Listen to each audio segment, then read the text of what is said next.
almost 55, and there was a little spot on it. The doctors thought it was nothing, but they said repeat it in 6 months, the test, and I said, no, we're going to repeat it in 3 months. It got a millimeter bigger. The surgeon could not even feel the lump. So when Grandma had a mammogram, they put a needle in her breast so they could find the lump, with the mammogram being done simultaneously. She then, at that time, we didn't have it at our hospital, so I had to do it in the doctor's office. Then I drove it back to the hospital with the needle in her breast, and the surgeon operated, and he was amazed that it was cancer of the breast. He could not feel it. The pathologist who examined Grandma after she had her breast removed only found it because the needle was still in it. It was such a small. The disappointing thing was that lump she had in her breast wasn't part, it was a lymph gland in her breast. So the cancer, which was not felt at all, had spread to a lymph gland inside the breast, which is a bad sign. And within a few weeks, Grandma started to limp, and we found out she had breast cancer spread to the brain. She became comatose. She had radiation therapy, and the physicians all felt, and I agreed, that she probably wouldn't survive 4 months to Christmas. Well, lo and behold, What year was that? 1988. Okay. She was operated on in May. Badness occurred in June, July, when she was in coma on July 4th. But she woke up, started to walk again. She had a limp in her left leg, and she had a paralyzed left arm. But within a year, she was driving a car again, walking, volunteering at an inn to feed the poor. Which was it in Hempstead? The inn. The inn was in Roosevelt, which is near Freeport, and she did that even though she had a trouble. We traveled a lot. We went to Alaska. She got in and out of small planes. Of course, she was the lightest. She only weighed about 115 pounds. They always put her in the front of the airplane. And we walked on glaciers, even though she had a very weak leg and had to drag it. But if I held her off, she was able to walk. Later on, we even went to the Holy Lands, and she walked the Villa della Rosa. She walked at all of her children's weddings, right? And the last child to get married was in 1993. This was 5 years after her illness began, and she walked down about 50 steps to come from the second floor to the first floor, awaiting the bride and groom.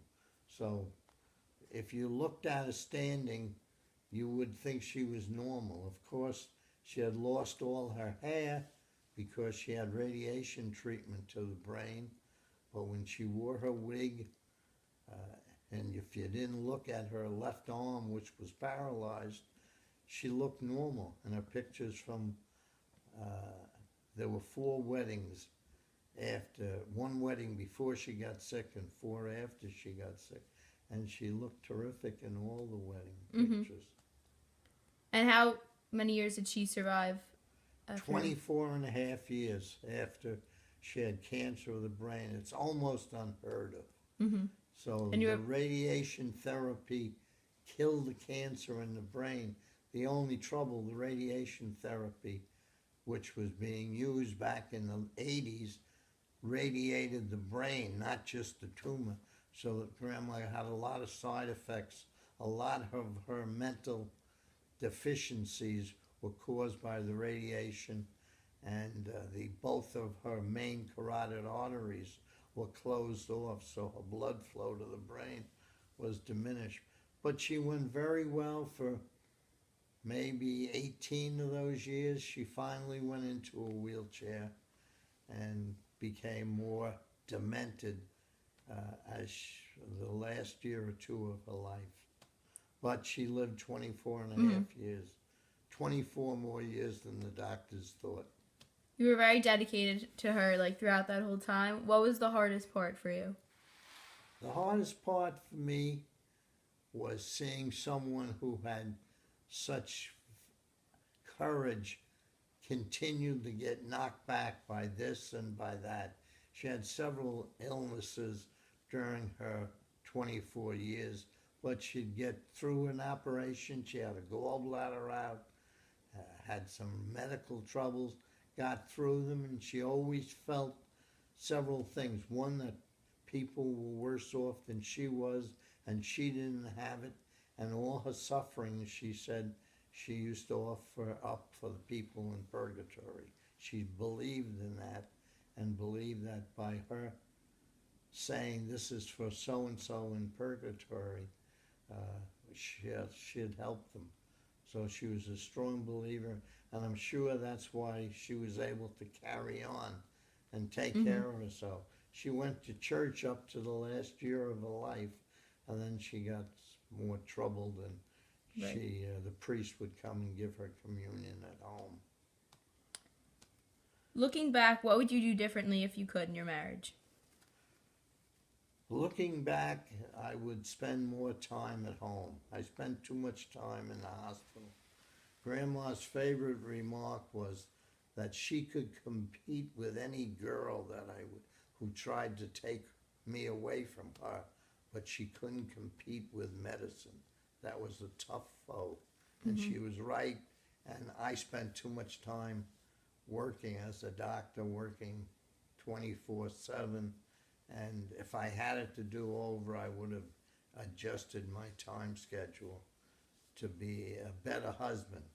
I was able to try to be a pretty good father, but I could have been a better husband with time. What is the key to a happy marriage in your opinion? Communication is vital. Grandma always said that you have to talk. You can't hold in. I was not a great talker, but she was, and she was the one that helped our communication. Second is, you have to trust the other person. Total trust. We never had a problem with our raising the children. We agreed almost always and always with serious problems. We always agreed with each other regarding our children.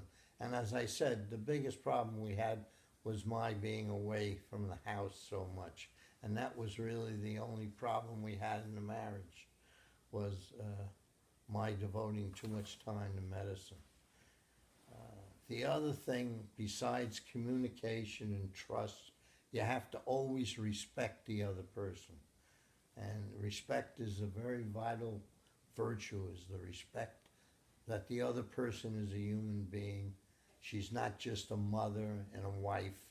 She's a person, and vice versa. And this is very important that you do that.